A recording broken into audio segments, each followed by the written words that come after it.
Hello friends, உங்களுடைய கையில் ஒரு வில் இருக்குது. அதில் இருக்கிற அம்பு முன்னோக்கி எறியப்படணும். அப்போ நீங்கள் என்ன செய்யணும் தெரியுமா? அதை பின்னோக்கி இழுக்கணும். தேவனுடைய கையில் நாம தான் அம்பு, தேவன் தான் வில். அப்போ அவர் என்ன செய்வார் தெரியுமா?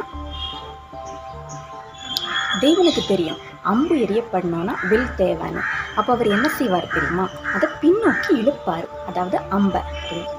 நிறைய நேரத்தில் நாம் சிந்திக்கிறோம், ஏன் நம்முடைய வாழ்க்கை எப்பொழுதுமே பிரச்சனையாகவே இருக்குது, ஏன் நம்மளால் முன்னுக்கு வர முடியலை, ஏன் நமக்கு ஒரே தோல்வியே வருது,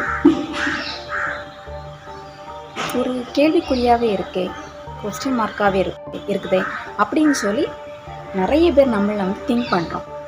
அதே நேரத்தில் மற்றவங்க நம்மளை குறித்து என்ன நினைப்பாங்கன்னா, ஏன் இவங்களால முன்னுக்கு வர முடியல, ஏன் முன்னோக்கி வர முடியல, ஏன் பின்தங்கி இருக்கிறாங்க அப்படின்னு சொல்லி சில பேர் பொறாமை கூட படுவாங்க.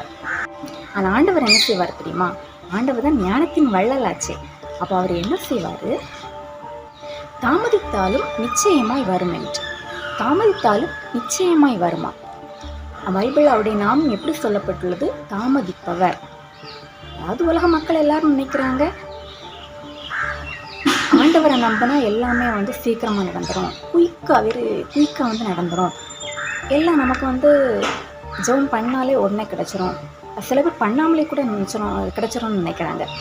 ஆனால் ஆண்டவர் எப்படிப்பட்டவர்? உலக மக்களை போல இல்லை. பொய் சொல்வதற்கு தேவன் ஒரு மனிதன் இல்லை என்று சொல்லியிருக்கார். அவர் எப்படிப்பட்டவர்?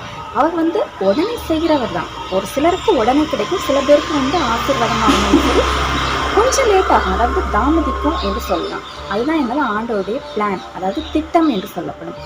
அதான் வசனம் என்ன சொல்லப்படுது? தாமதித்தாலும் நிச்சயமாய் அது வரும் என்று. ஆனால் இன்னொரு வசனத்தில் நாம் பார்க்கும் பொழுது, முந்தினோர் பிந்தினோராயும் பிந்தினோர் முந்தினோராயும் மாறுவார்களாம். அது எப்படின்னா, தேவனுடைய ராஜ்யத்தில் மட்டும் இல்லை, நம்ம வாழ்கிற இந்த வாழ்க்கையிலும் கூட தான். நம்ம பின்னோக்கி இருந்தாலும் ஆண்டவர் என்ன செய்வார்? முந்தினோரை நம்மளை பிந்தினோர் முந்தினோர் ஆவார்கள் என்று வேத வசனமே விளக்குகிறது. நம்ம எந்த அளவுக்கு பின்னோக்கி தள்ளப்படுறோமோ அந்த அளவுக்கு நாம் என்ன செய்யப்படுவோம்? ஃபாஸ்ட்டாக நம்ம லக்கை அடைவோம். தட் இஸ் அ டெஸ்டினேஷன், அதாவது super natural power of destination அப்படின்னு நம்ம சொல்லலாம். அதை நாம் நின்ன இடத்துல நின்றுக்கிட்டு இருந்தால் நம்மளால் எதுவுமே செய்ய முடியாது. அதே டைமில் நாம் நம்முடைய லக்கை அடையணும்னா நம்ம என்ன பண்ணணும்? நம்மளுடைய தடத்துலேருந்து நாம் என்ன செய்யக்கூடாது? வழி விலகிடக்கூடாது. வழி விலகிட்டோம், அதாவது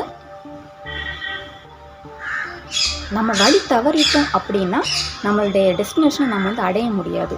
ஏது? நம்முடைய ஜீசஸ் நம்ம கூட இருக்கிற வரைக்கும். நீங்கள் பின்னாடி இருக்கிற மாதிரி நினைக்கிற போதெல்லாம் faith in Lord, wait unto the Lord. ஒரு குறிப்பிட்ட கட்டத்துக்கு பின்னாடி போக முடியாதுன்னு தெரியும். அதனால் நம்ம என்ன பண்ணணும்? முன்னோக்கி தான் நம்ம சென்றாகணும். ஓரளவு தான் நம்ம என்ன செய்ய முடியும்? பின்னோக்கி இழுக்கப்படுவோம். ஆனால் அதில் நம்ம உறுதியாக விசுவாசத்தை நம்ம காமிச்சோன்னா நம்முடைய லக்கை என்ன செய்வோம்? சரியாக நம்ம அடைவோம், ரீச் பண்ணுவோம். அந்த அம்பு என்ன பண்ணுமா? ஒரு குறிப்பிட்ட ஒரு பாயிண்டில் அதனுடைய குறி தவறாமல் அதனுடைய லக்கை அடையும். பின்னோக்கி இழுக்கப்பட்ட அம்பு தான் என்ன செய்யும்? வில்லிருந்து புறப்பட்டு முன்னோக்கி சென்றடையும். ஸோ அதனால் பின்னாடி தள்ளப்படுற போதெல்லாம் ஒரு நாளுமே ஃபீல் பண்ணாதீங்க. நாம் என்ன செய்யப்படும்? வெரி ஃபாஸ்ட்டாக நாம் முன்னோக்கி சென்று நம்முடைய டெஸ்டினேஷனை நாம் அடையலாம்.